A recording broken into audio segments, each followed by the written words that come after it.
Comment éviter le burn-out dans The First Descendant? J'aimerais réagir un petit peu à une vidéo que j'ai vu passer d'un créateur que j'aime bien, Altis, où il a fait une vidéo. The First Descendant, est-ce que c'est un peu l'ennui? Et en fait, il nous partage plusieurs choses dans sa vidéo. Alors, c'est son avis que je respecte, mais on va s'amuser un petit peu à démonter les points parce que je suis pas totalement d'accord. En gros, déjà, il parle du problème du burn-out avec le jeu, et en fait, en soi, s'il avait publié sa vidéo et que c'était vraiment son avis et qu'il était un peu isolé dans son coin, bon, j'en aurais peut-être pas refait une vidéo à mon tour, mais en fait, j'ai été assez impressionné par tous les commentaires des gens qui sont d'accord avec lui, donc je pense que c'est intéressant d'analyser ça, et ce qui peut être intéressant dans ces vidéos, c'est que je vais aussi essayer de vous donner des conseils pour éviter justement le burn-out et de se dégoûter de The First Descendant. La première chose qui est évoquée, c'est donc le burn-out, mais par rapport à quoi? Par rapport au farming intense qu'il y a dans le jeu. En fait, de ce qui est dit, le jeu serait plus considéré comme un travail qu'un loisir, dans le sens où tu vas farmer tes golds et tes cupers pour pouvoir monter tes modules, et puis après,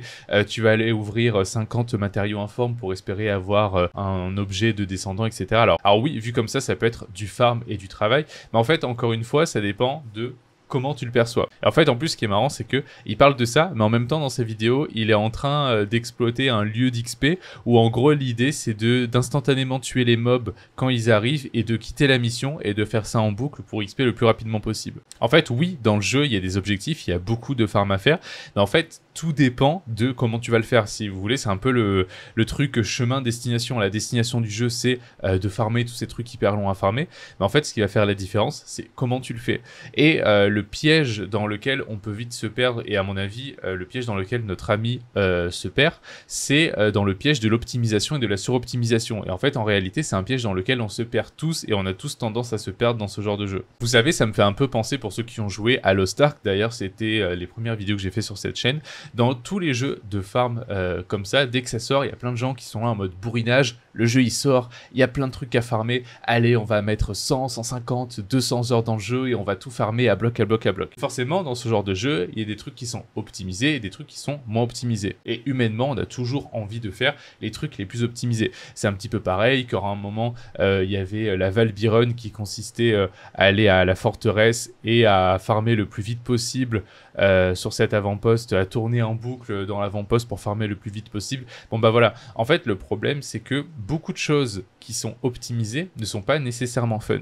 Et en fait c'est vers là que je veux attirer votre attention. N'essayez pas de jouer au jeu de façon optimisée. Essayez juste d'y jouer d'une façon fun. Pour vous donner un exemple, il y a aussi beaucoup de gens, et c'est un argument qui revenait dans la vidéo, qu'il n'y a pas de vrai contenu endgame. Et c'est vrai, en soi, les boss ne sont pas difficiles, même s'il y a beaucoup de gens qui demandent des PL, mais ça c'est un autre sujet.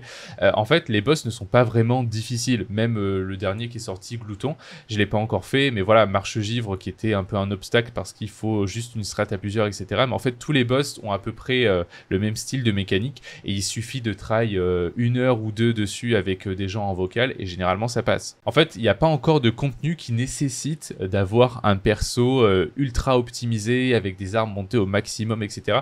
Il n'y a pas de contenu encore qui existe où on te dit, je sais pas, si t'as pas ton perso qui est reset au maximum ou une arme qui est montée à bloc, tu peux pas le faire. Non, ça n'existe pas. Du coup, en fait, dans le jeu, il y a plein de choses qui ne servent à rien, mais qu'on fait quand même. Et c'est pas parce qu'une chose ne sert à rien qu'on n'est pas obligé de le faire. Mais si une chose ne sert à rien et n'est pas fun, on n'est pas obligé de le faire. Parce que en soi, pourquoi est-ce que tu vas te faire chier à aller XP dans un endroit qui est pas fun, où tu vas juste faire des boucles en rond ou tuer les mobs dès qu'ils spawnent? Pourquoi?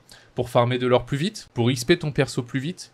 Pour être opti plus vite? Mais être opti plus vite, pour quoi faire en fait? Parce que là, ma glé, je me suis amusé à la reset au maximum, mais c'est juste pour voir jusqu'où je pouvais amener mon build et jusqu'où je pouvais avoir un maximum de cooldown, jusqu'où je pouvais avoir un maximum de PV, un maximum de bouclier, jusqu'où je pouvais tuer le boss le plus vite. Mais en fait, tout ça, c'est inutile, et je le sais très bien. Et si je le fais, c'est parce que c'est fun et que ça m'amuse. Mais si quelque chose est inutile, ou alors que c'est juste un petit peu de l'optimisation, et que ça nécessite beaucoup de farm, bah faut pas le faire. Autre chose, c'est le niveau de maîtrise. Le niveau de maîtrise, c'est, on va dire, de l'optimisation, parce que chaque niveau de maîtrise permet d'augmenter la capacité des modules d'armes et des modules de légataires. Une fois qu'on atteint le rang de maîtrise 14 ou 15, ça devient hyper long, parce qu'après, en fait, la seule méthode, c'est de prendre des armes de zéro et de les monter. Il y a des armes qu'on n'a pas forcément envie de jouer, ou alors, après, il faut aller farmer les légataires et tous les monter du niveau 1 à 40 pour monter son niveau de maîtrise. Et perso, j'ai pas vraiment envie de faire ça. Alors des fois, quand je suis en train d'XP, oui, je vais prendre des légataires et je vais m'amuser à les monter au niveau 40, mais j'ai pas envie toute la journée de monter des légataires du niveau 1 à 40 que je vais probablement jamais jouer, juste pour augmenter mon niveau de maîtrise. Donc ça, ouais, c'est de l'optimisation, mais je suis au rang de maîtrise 16 depuis plusieurs jours, voire plusieurs semaines, et j'en ai rien à foutre. En fait, si vous percevez le jeu comme un travail, c'est vous qui le voulez en fait, mais il n'y a rien vraiment dans le jeu qui vous oblige à faire tout ça. Et en fait, ce qui est drôle, c'est que si on regarde de plus près, bah, une fois qu'on est dans le mode difficile, donc qu'on a fini l'histoire, le jeu ne vous oblige pas à grand chose en fait, c'est plutôt vous qui allez vous fixer vos propres objectifs. Moi par exemple, mon objectif en ce moment, bah là maintenant je commence un peu à en avoir marre de Glé, bah, je vais passer sur un autre légataire, je sais que Viessa m'intéresse bien, donc je vais aller farmer sa version ultime parce qu'il y a plein de builds qui m'intéressent à faire sur elle. Il y a aussi d'autres armes que j'ai envie de monter en ce moment, comme l'héritage durable, et puis je viens de débloquer Valby parce qu'elle était pas trop dure à farmer, alors je vais aller un petit peu l'XP, puis voir ce qu'elle donne. Et en fait, tout ça, c'est mes objectifs à moi. Je fais pas ça parce que c'est optimal. Je fais pas ça parce que c'est le mieux qu'il y a à faire. Je fais juste ça parce que j'en ai envie. Autre chose qui revient souvent, c'est la méta et l'équilibrage des persos. Aujourd'hui, si t'as une Bunny, c'est le perso qui farme le plus vite les monstres. Et ça, je le savais directement, sauf que la première chose que je me suis dit quand je suis sorti du mode histoire, je me suis dit, je ne veux plus jouer Bunny. Pourquoi? Parce que c'est un perso qui ne m'intéresse pas. Moi, personnellement, dans un shooter, j'aime tirer avec des armes, ou alors jouer un truc magie, style Viessa, ça j'aime bien. Mais en fait, j'aime pas du tout le délire de Bunny, de juste courir en rond de partout et de tuer les ennemis avec mes éclairs. C'est pour ça que je suis parti sur un perso comme Glé, qui tire, qui est spécialisé dans les armes à feu, et ses compétences vont l'aider à tirer en illimité avec des armes à feu. Et du coup, même si c'est optimisé, je ne vais jamais farm avec Bunny. Alors oui, peut-être que je mets 5 minutes pour faire une mission au lieu de 3 minutes. Peut-être qu'avec Valby, je farmerai un petit peu moins bien que Bunny. Mais en fait, j'en ai rien à foutre, parce que si le gameplay de Bunny, il m'intéresse pas, ça me servira à rien de farmer plus vite si c'est quelque chose qui va me saouler à la longue. Et en fait, c'est un peu ça que j'essaye de vous dire. Investissez pas des ressources, par exemple, dans une Bunny, si ça vous fait chier de la jouer. Investissez dans une ressource avec Valby, qui est aussi un excellent farmer. Alors oui, c'est un petit peu moins optimisé. Mais au final, l'optimisation pour l'optimisation, comme j'essaie de vous dire depuis tout à l'heure, ça ne vous mènera que au burn-out. Maintenant, une chose qui est vraie et que Atlas disait dans sa vidéo, c'est que oui, on est dans un jeu qui est free-to-play et le mot d'ordre des free-to-play, c'est la rétention. C'est-à-dire que tout ce qui est dans le jeu va être fait pour nous inciter à rester le plus longtemps possible sur le jeu. C'est fait exprès que le jeu arrive avec un contenu qui n'est pas hyper profond dès le début et que ça sorte au compte-gouttes. Là, on a eu un patch début août, on va en avoir un autre fin août et on risque d'avoir comme ça du contenu au compte-gouttes tous les mois avec des nouveaux légataires qui sortent, des nouveaux donjons, etc. qui viennent. Parce que ces jeux ne sont pas prévus pour être rushés, être faits à fond d'un coup. Et du coup, c'est un peu ça, tous les gens qui se plaignent de dire « Ouais, j'ai plus de 200 heures de jeu, ça y est, je me fais chier, le jeu c'est de la merde », faut un petit peu, je pense, redescendre et aussi réfléchir à la proportion de gens qui ont ce temps de jeu-là. Parce qu'au final, les 3/4 des gens, ils ont un travail, ils ont une famille, et en fait, ils n'ont pas le temps de jouer autant. Au moment où je fais cette vidéo, le jeu est sorti depuis un mois.